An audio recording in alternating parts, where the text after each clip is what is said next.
Aeloria traced the raised line of the scar that split her face, a permanent testament to the day her life had shattered. It began at her temple, a puckered silver-white trail that sliced across her cheekbone and ended just shy of her jaw. In the rigid, hierarchical world of the werewolf packs, where strength and physical perfection were prized above all else, her scar was more than a disfigurement. It was a brand, the mark of an outcast, a failure, an omega. The summons had arrived that morning, a scroll bearing the obsidian seal of the Alpha King. Panic, sharp and cold, had ripped through their small, disgraced household. The sovereign's choosing was an event meant for the proudest alphas, a chance for their pristine, powerful daughters to be presented as potential mates for the king. It was a political battlefield of beauty and ambition, a place her family no longer belonged. Her sister, Izarel, was their only hope. Izarel was everything Aeloria was not: flawless, graceful, with the confident bearing of the alpha blood that ran thin in their veins, but still held a flicker of its former fire. Her parents had poured every remaining resource into Izarel's upbringing, polishing her like a precious gem they hoped might buy back their honor. "He will choose you," their mother had whispered, clutching Izarel's hands, her eyes feverish with desperation. "He must." But fate, it seemed, had a crueler sense of humor. A sudden, violent illness had swept through Izarel the night before their departure, leaving her pale and racked with fever, unable to stand. Forfeiting the summons was not an option. It would be seen as a direct insult to the king, an act of defiance that would see their family exiled or worse. So, the decision was made. A whispered, frantic argument in the dead of night that ended with her father's defeated sigh. Aeloria's would go in Izarel's place, not as a genuine candidate, but as a token, a placeholder, a walking apology for their family's failure. Now, standing in the cold antechamber of the great hall, she felt the weight of 1,000 hostile stares. She wore a simple gray dress, the best she owned, but it was homespun and drab compared to the silks and velvets of the other candidates. They were a flock of vibrant, preening birds of paradise, and she was a common sparrow, broken-winged and plain. Whispers followed her like shadows. "Look at her face. An omega? Here, the fallen house of Viridian has no shame." Aeloria kept her eyes fixed on the stone floor, her hands clenched at her sides. Shame was a familiar cloak, one she had worn for years, but beneath it a strange resilience had taken root. She had learned to endure. She possessed a secret, a quiet strength that no one saw or understood. It was a peculiar empathy, an ability to feel the echoes of pain in others, and sometimes, if she concentrated, to soothe them. Most considered it a morbid curse, another sign of her defective nature. To her, it was simply a part of who she was, a silent language she shared with the hurting world. The great doors groaned open, and a herald's voice boomed, calling the name of a rival house. Another perfect daughter glided into the throne room. Aeloria knew her turn was coming. She was not here to be chosen. She was here to be publicly shamed, a final, brutal confirmation of her and her family's worthlessness. She took a deep breath, steeling herself for the humiliation to come. Her only goal was to survive it. The reputation of Alpha King Dareth preceded him like a storm front. They called him the Shadow King, the Iron Alpha, a ruler who had seized his throne at a young age after a brutal conflict that had left the old guard shattered. He was a recluse, a specter who governed from the imposing walls of his obsidian fortress. It was said he was merciless, that his power was absolute and terrifying. Most chilling were the rumors of a curse. Whispers in the dark spoke of a malady that isolated him, an affliction that made him untouchable. For a decade, he had rejected every potential mate, from the fiercest alpha daughters of the northern packs to the most beautiful sirens of the coastal clans. None were deemed worthy. None could get close. The herald's voice finally called her name, or rather, her family's. Lady Eloria of the fallen House Viridian, in place of her sister, Izirel. The addition was a deliberate barb, a twist of the knife for all to hear. A collective, derisive snort rippled through the gathered court. Eloria felt a hot flush creep up her neck, but she forced her chin up and walked forward. She would not give them the satisfaction of seeing her cower. The throne room was vast and cold, dominated by shadows that clung to the high vaulted ceilings. At the far end, upon a throne carved from a single piece of black stone, sat the king. He was a silhouette against the dim light filtering through a high window. All she could make out was a broad, powerful frame and the chilling gleam of the silver mask that covered the upper half of his face. It was intricately worked, shaped like a snarling wolf, but its empty eye sockets seemed to absorb all the light and warmth in the room. His power was a physical force. It pressed down on her, an oppressive weight that made the air thick and hard to breathe. It was ancient and raw, laced with something else, a jagged edge of relentless, unending pain. Her own strange gift resonated with it instantly, a low thrum of agony that vibrated deep in her bones. It was the most profound suffering she had ever sensed. She stopped at the required distance and sank into a clumsy curtsy, her eyes still on the floor. The silence stretched, heavy and suffocating. She could feel the court's amusement turning to confusion. The king was supposed to dismiss her with a contemptuous flick of his wrist. Instead, he spoke. His voice was a low growl, rough and strained, as if forcing the words through gravel. "You are not the one named in the summons." It was a statement, not a question. "My sister fell ill, Your Majesty," Eloria said, her own voice barely a whisper. "I came so my family would not show you disrespect." Another long pause. She could feel his focus narrow, a predatory intensity that made the fine hairs on her arms stand up. The phantom ache emanating from him sharpened. Then he asked the strangest question. "Step closer." She obeyed, her heart hammering against her ribs. He leaned forward slightly, his masked gaze seeming to bore right through her. "That mark on your face!" he rasped, the words sending a shiver down her spine. "Tell me, what do you know of scars?" The question hung in the air, baffling the assembled nobles. They had expected inquiries about lineage, dowry, or pack allegiance.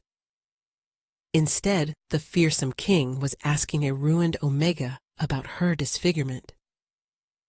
Eoloria's mind went blank for a second, the directness of his query disarming her. She met the empty eye holes of his mask, trying to find the man behind the terrifying legend. The agony she sensed from him was a constant grinding hum, a baseline of torment he must live with every second of every day.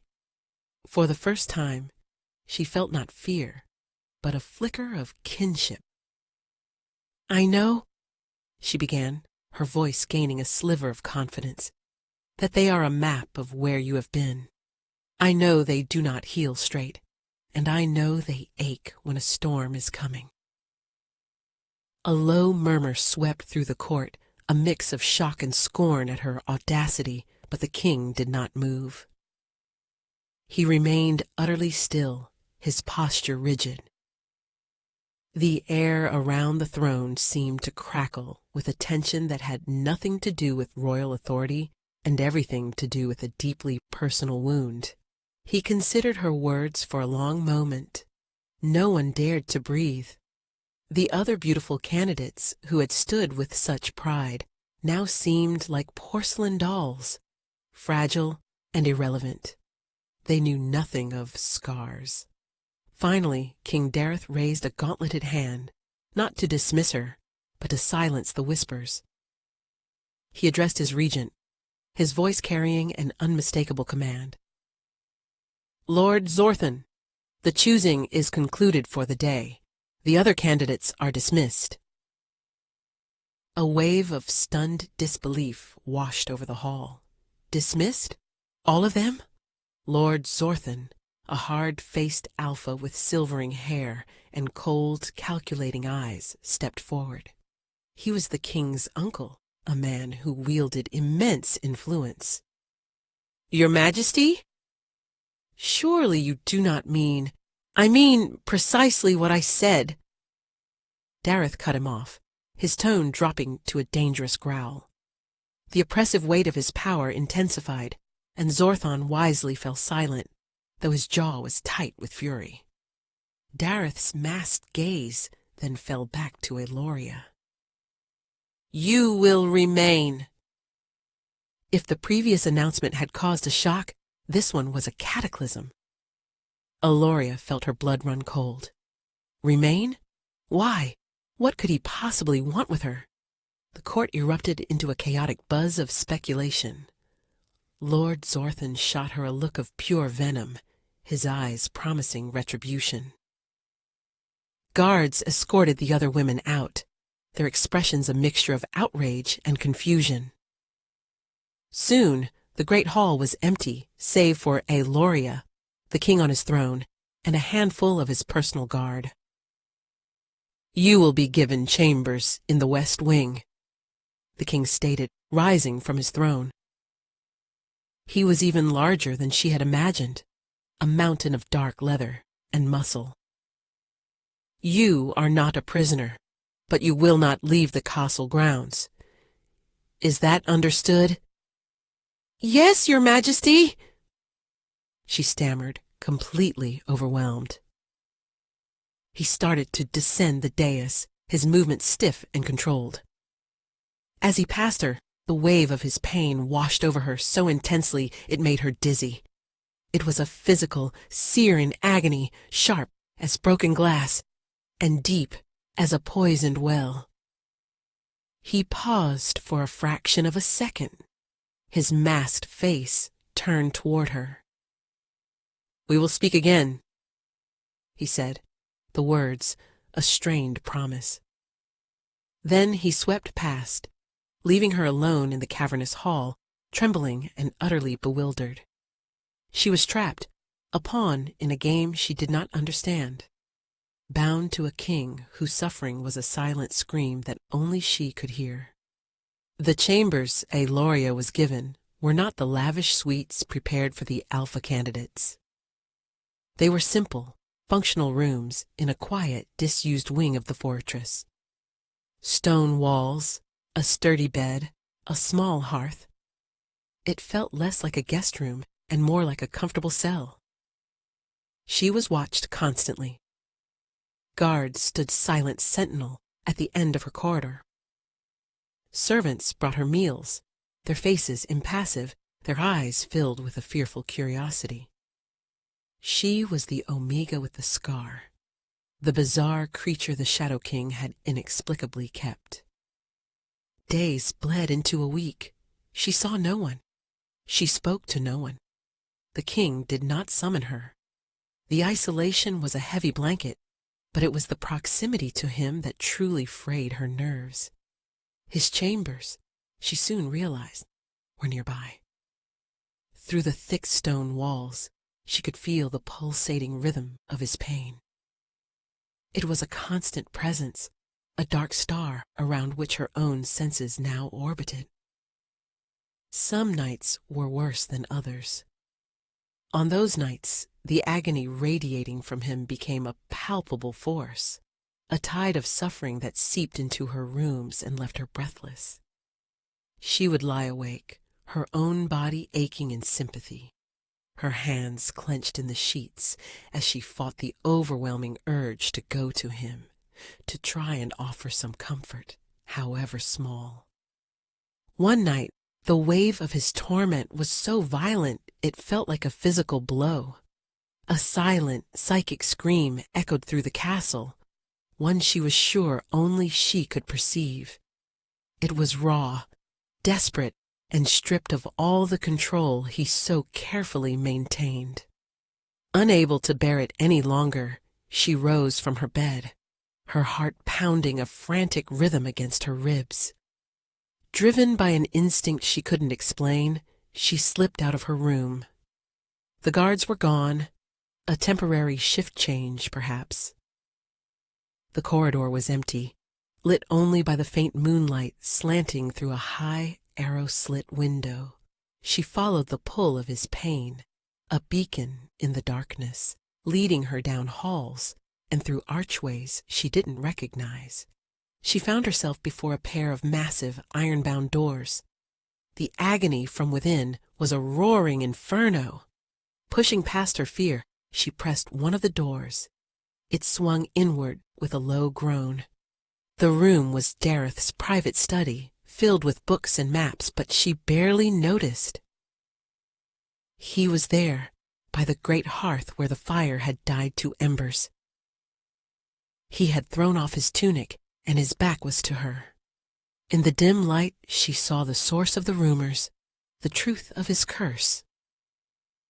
His skin was a canvas of torment. Jagged, black, crystalline shards, like thorns of solidified shadow, grew from his flesh, concentrated over his shoulders and spine. They pulsed with a faint, malevolent light, and she knew with absolute certainty that to touch them would be to feel unimaginable pain. He was braced against the mantelpiece, his head bowed, his entire body rigid with the effort of containing his suffering. He didn't seem to notice her. He was lost in his own private hell. The sight was horrifying, yet her gift didn't register monstrosity. It registered only pain, a level of pain that should have killed any man. Without thinking, without a plan, she took a hesitant step into the room. "Your Majesty!" she whispered. His head snapped up. He spun around, his eyes, visible beneath the mask, wide with shock and fury. "Get out!" he roared, the sound more animal than man. But Eoloria didn't run. She stood her ground, her gaze fixed on the torment etched into every line of his body. She held up her hands, not in surrender, but in a gesture of peace. I can help," she said, the words feeling utterly inadequate. "No one can help," he snarled, taking a staggering step back. "Now leave before you see worse." "I am not afraid," she said softly, and it was the truth. She was terrified of his power, of his position, but not of his pain. His pain was something she understood. Closing her eyes, she reached out, not with her hands, but with her mind, with the core of her strange gift. She focused on the jagged edges of his agony, not trying to take it, but to smooth it, to pour a balm of quiet calm over the raging fire. She thought of cool water, of silent snowfalls, of the deep peace of a forest at midnight. Dareth froze. The rigid tension in his shoulders lessened by a fraction. He stared at her, the fury in his eyes slowly being replaced by a dawning, incredulous disbelief. "What?" "What are you doing?" he breathed. "I'm quieting the storm," she whispered back, opening her eyes.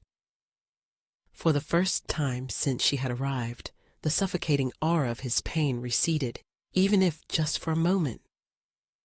He looked at her, the scarred Omega girl, and in the depths of his shadowed eyes, she saw not a king, but a man who had just felt his first moment of peace in a lifetime of agony. That night established a new, secret routine. It was an unspoken arrangement. When the pain became unbearable, a servant would silently appear at Aeloria's door with a cup of herbal tea, a signal. She would wait an hour, then slip through the darkened halls to his study.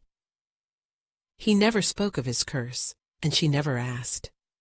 He would sit by the fire, his back to her, and she would sit in a chair across the room. She would not touch him, but she would reach out with her gift, gently blunting the sharpest edges of his suffering. It was exhausting work. She often left his chambers feeling drained and hollowed out, as if she had run for miles, but she never refused the summons. To fill the heavy silence, she began to talk.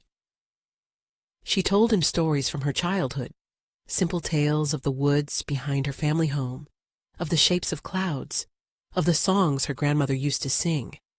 They were small, insignificant things, but in the oppressive darkness of his world, they were tiny points of light.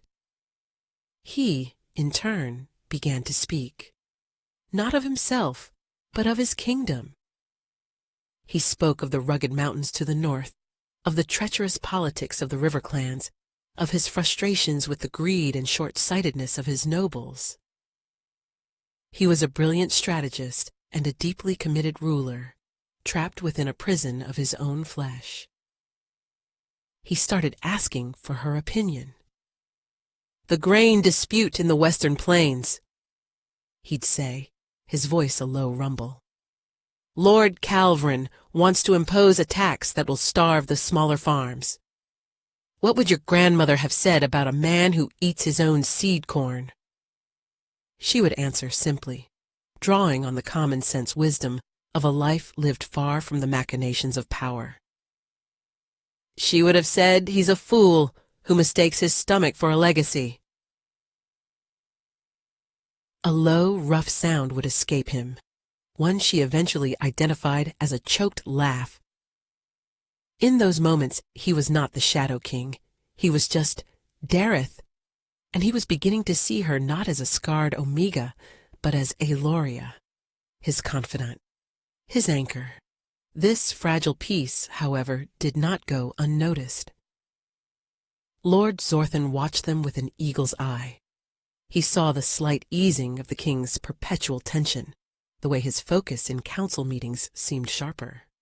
And he saw the Omega girl no longer just a court anomaly, but a potential source of influence, a threat to his own. Zorthan began his campaign subtly. He spread rumors. The Omega was a witch, using dark arts to ensnare the king. Her scar was not a mark of weakness, but of a demonic pact. He ensured she was isolated, turning the few servants who had shown her kindness against her with threats and bribes.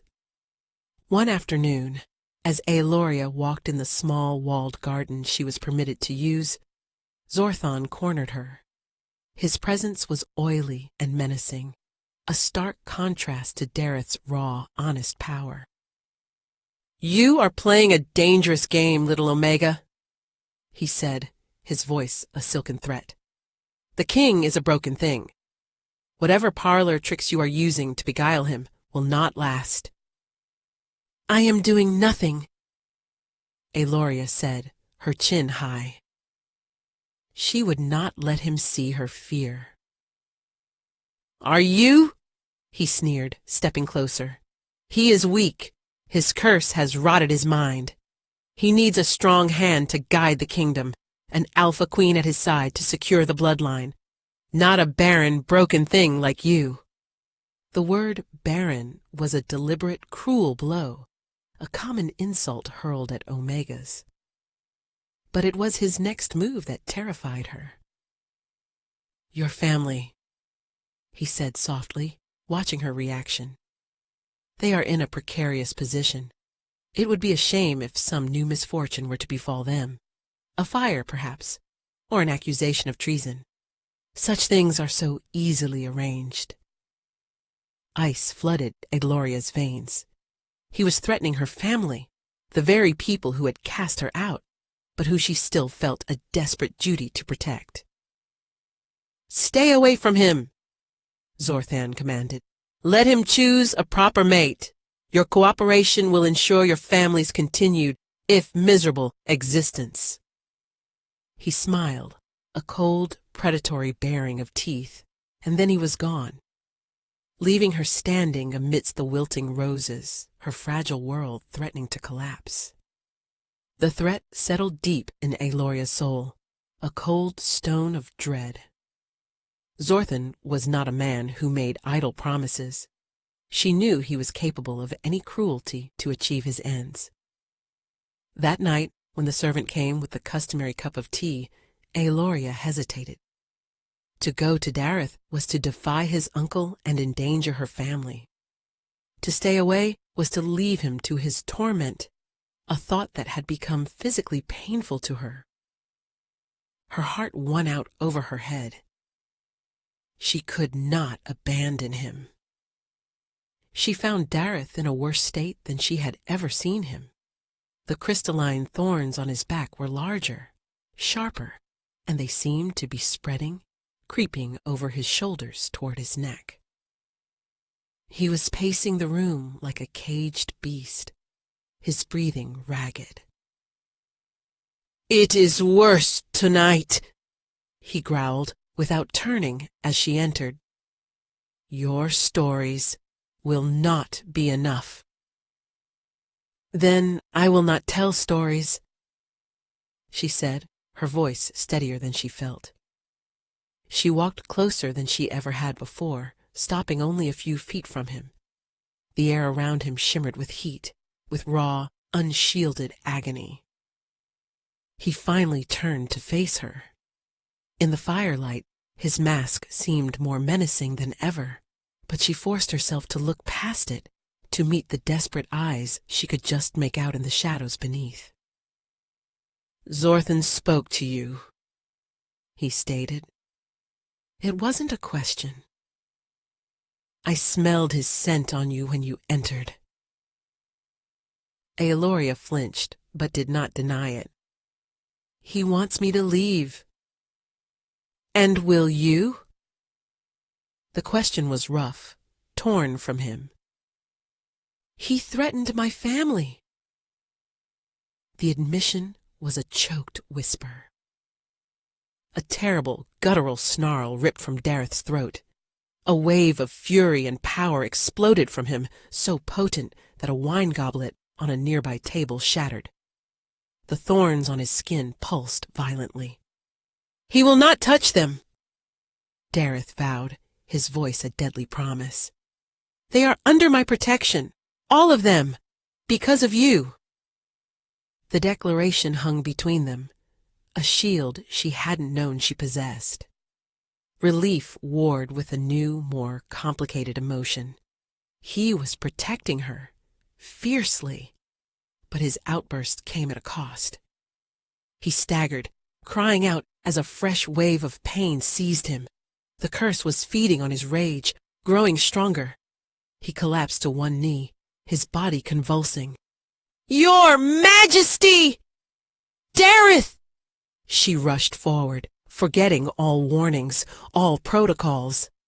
He threw up a hand to ward her off. "Don't! Do not touch me, Aeloria! It will kill you!" Suddenly, the great doors to the study burst open.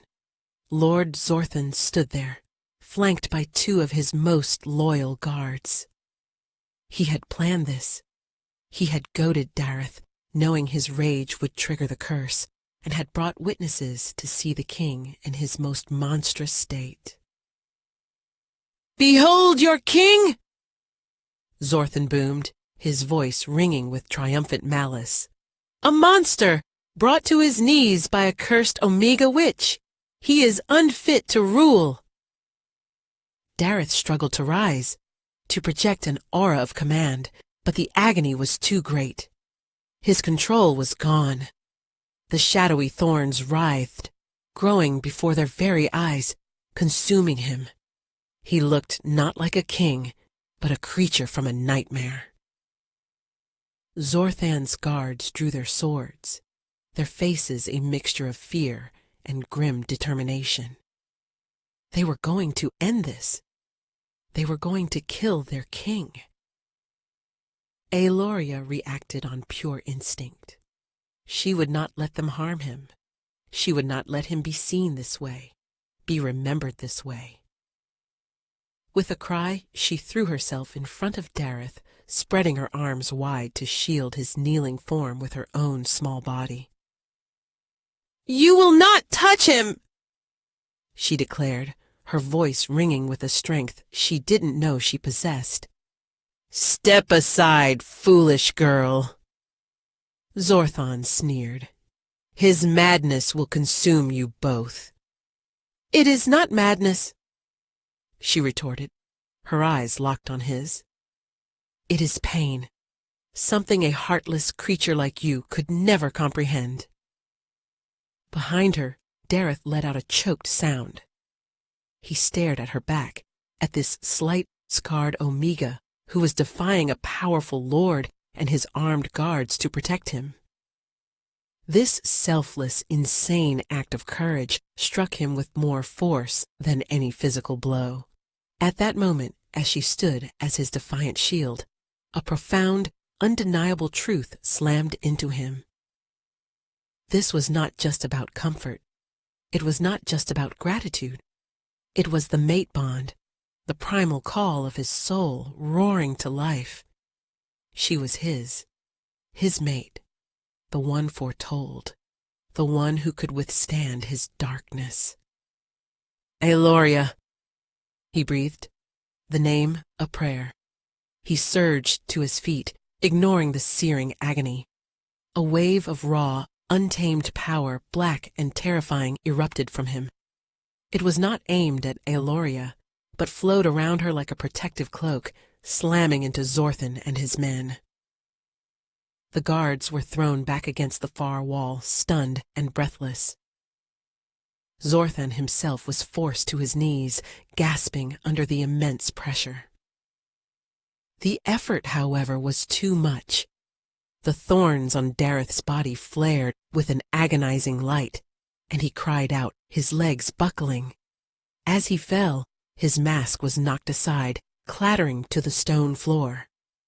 For the first time, Aeloria saw his face. It was a strong, noble face, with a square jaw and high cheekbones. But it was ravaged, a mirror of her own scar, but infinitely worse.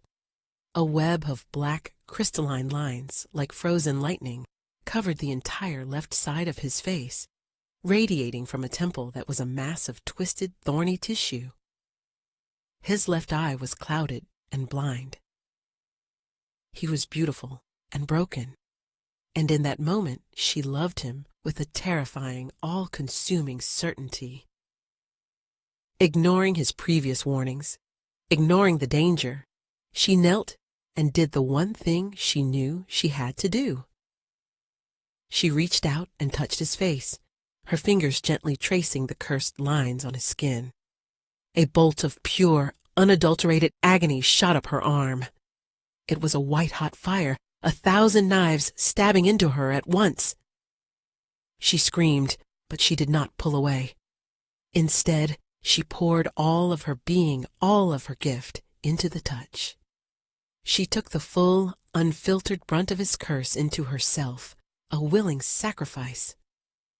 The pain was excruciating, and the world dissolved into a vortex of white noise and darkness. Her last conscious thought was of his one good eye, wide with horror and a dawning, heartbreaking adoration as she collapsed beside him.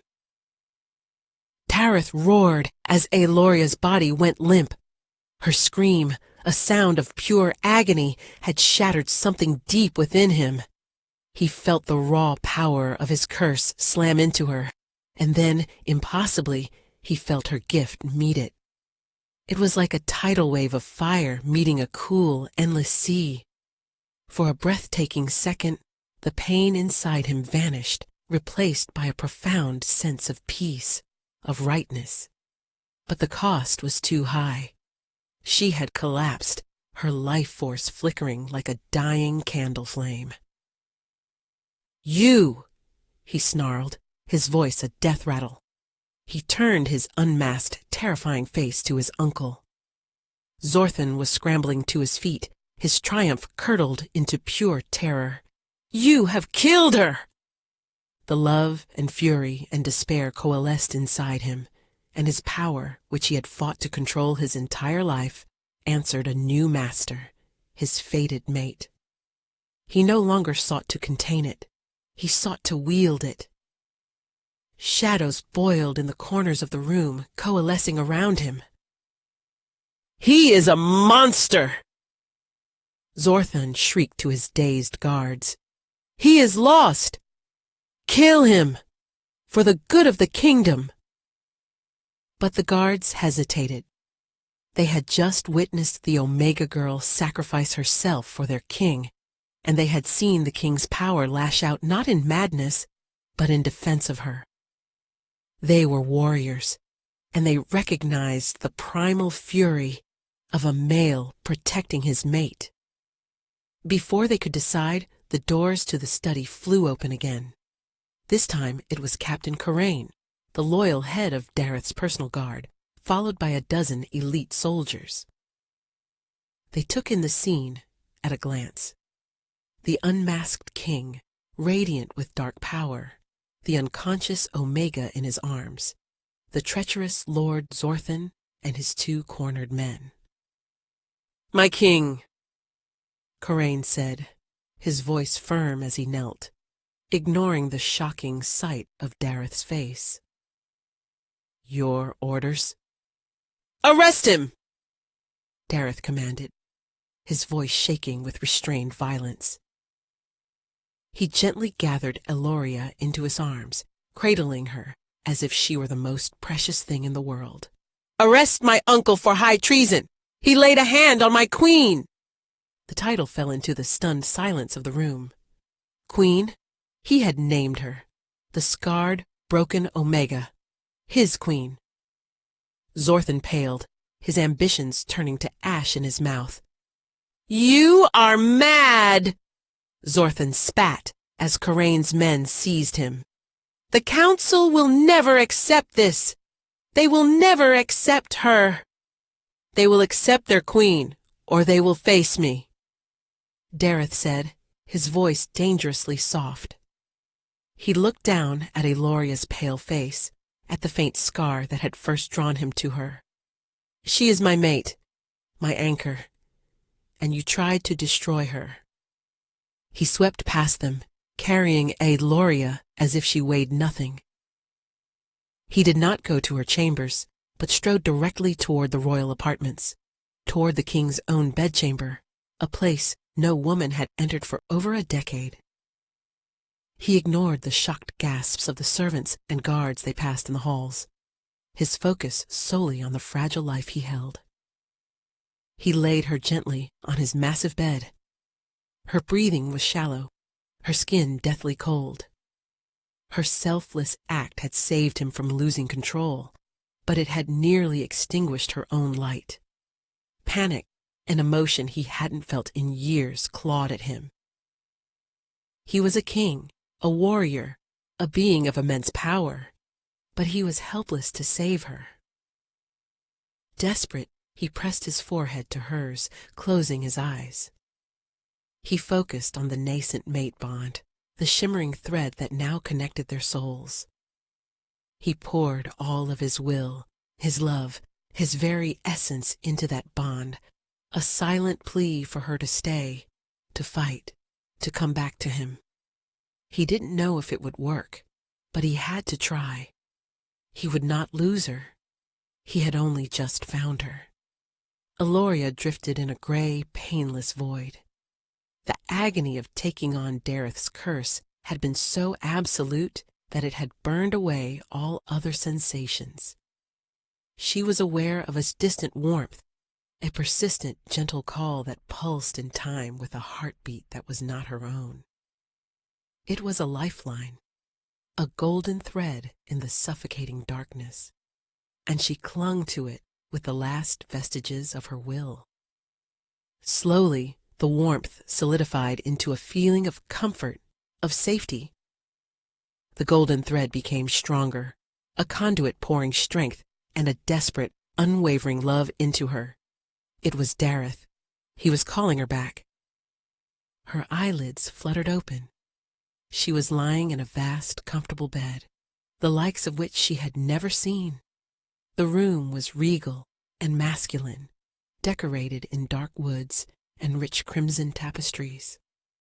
Dareth was sitting in a chair beside the bed, his head in his hands. He was shirtless, and she saw that the horrific thorns of his curse were gone. In their place was a network of faint, silvery scars like lightning frozen under his skin. He had taken off his mask, and his scarred face was etched with exhaustion and fear. "Dareth!" Her voice was a dry rasp. His head shot up. The relief that flooded his features was so potent it was breathtaking. In 2 strides he was at her side, kneeling by the bed, taking her hand in his. His touch was warm and solid, and for the first time it held no trace of pain. "Eloria," he breathed, his voice thick with emotion. "You came back." "The curse," she whispered, her eyes tracing the faded marks on his skin. It's quiet," he finished for her, a sense of wonder in his voice. "When you touched me, when you took it all, you didn't just soothe it, you broke its hold. It is not gone, but it is dormant. I can control it." He looked at her, his one good eye shining with an emotion so intense it made her heart ache. "You saved me. You saved me too," she replied, thinking of the golden thread of his will that had pulled her back from the edge. "You called me home." He brought her hand to his lips, kissing her knuckles with a reverence that humbled her.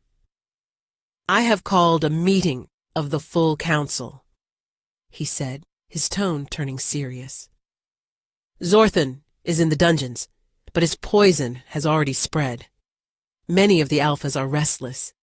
They believe I am mad, that you have enchanted me." Fear fluttered in her chest. "What will you do?" "I will present them with their queen," he said simply, his gaze unwavering. "And I will dare any of them to challenge my choice." The council meeting was held in the great throne room, the same room where Eloria had been presented as a joke. This time, however, she entered not as a supplicant, but on the king's arm.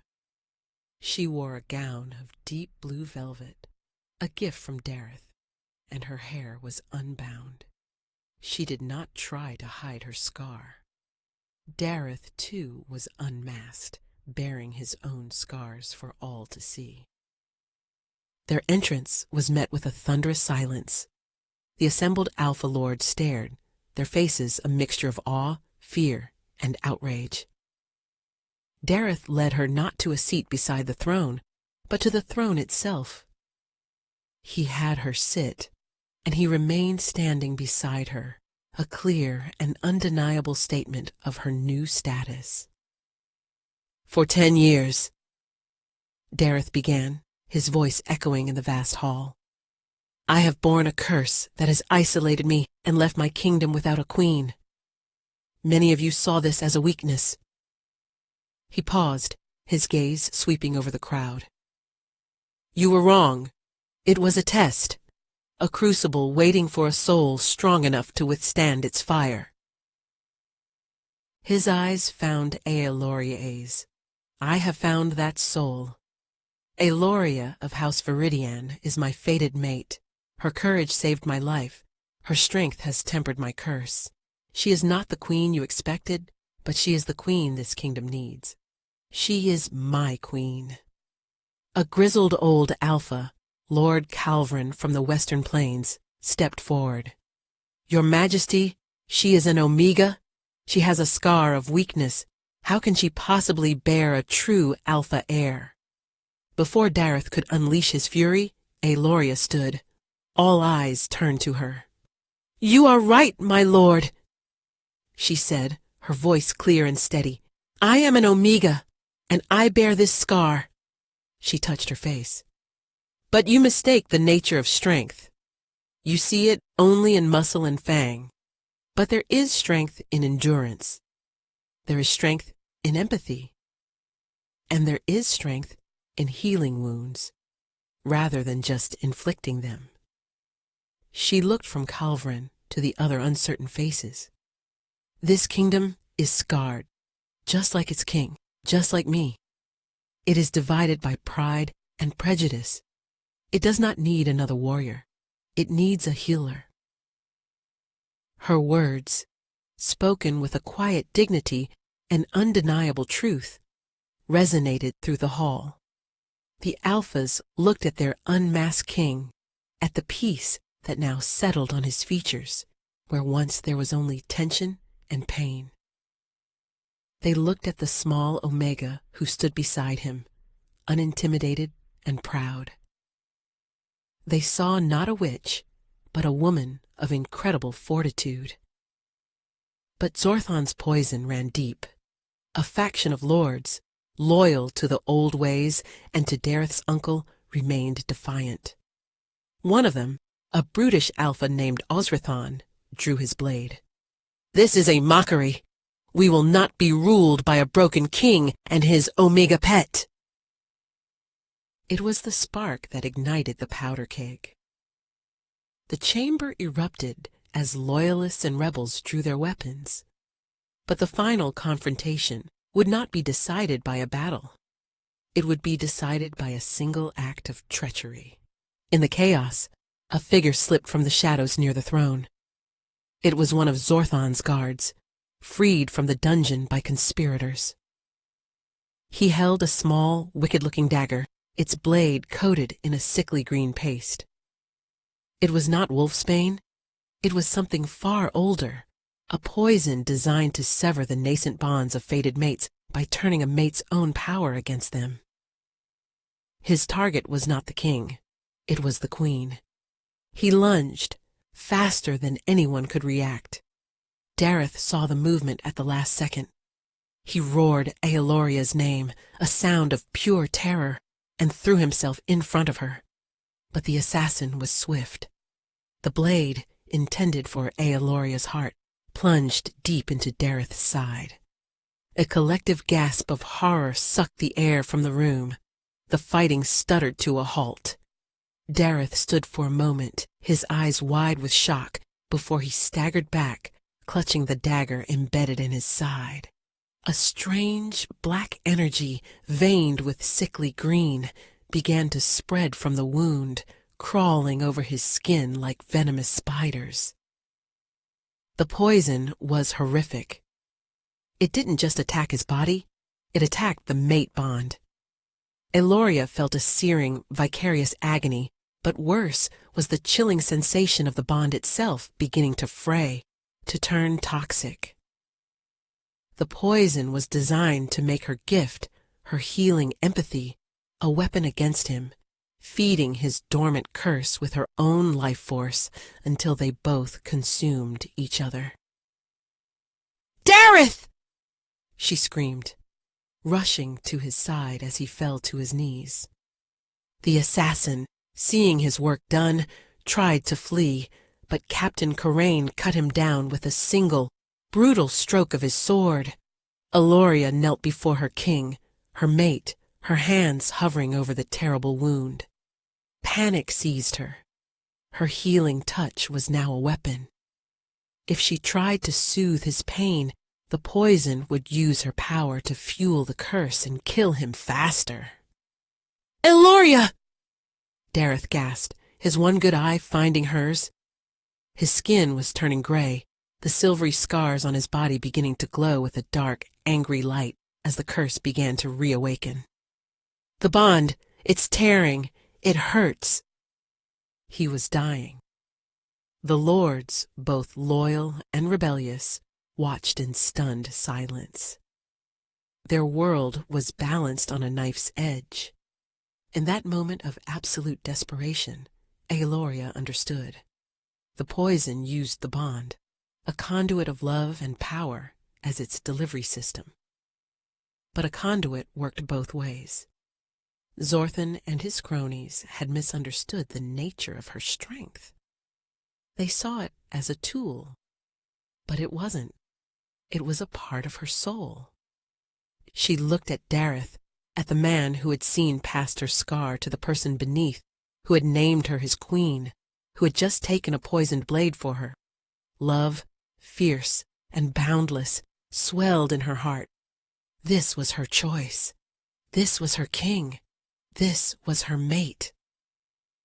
"I love you, Dareth," she whispered, the words a vow, an anchor in the storm. Then she did the one thing the poison was not designed for. She did not try to heal him. She did not try to soothe him. Instead, she laid her hands over his, which were clutched at his side, and she did the opposite of what her gift was meant to do. She pulled. With every ounce of her will, she drew the poison and the raging, reawakening curse into herself. She used the mate bond as a siphon, pulling the darkness out of his body and into her own. The pain is beyond imagining. It was a fire that consumed her from the inside out, a symphony of agony that dwarfed even the moment she had first touched his curse. Her vision blackened, and she felt her own life slipping away, but she held on, her focus absolute. She would be his shield, even if it meant her own end.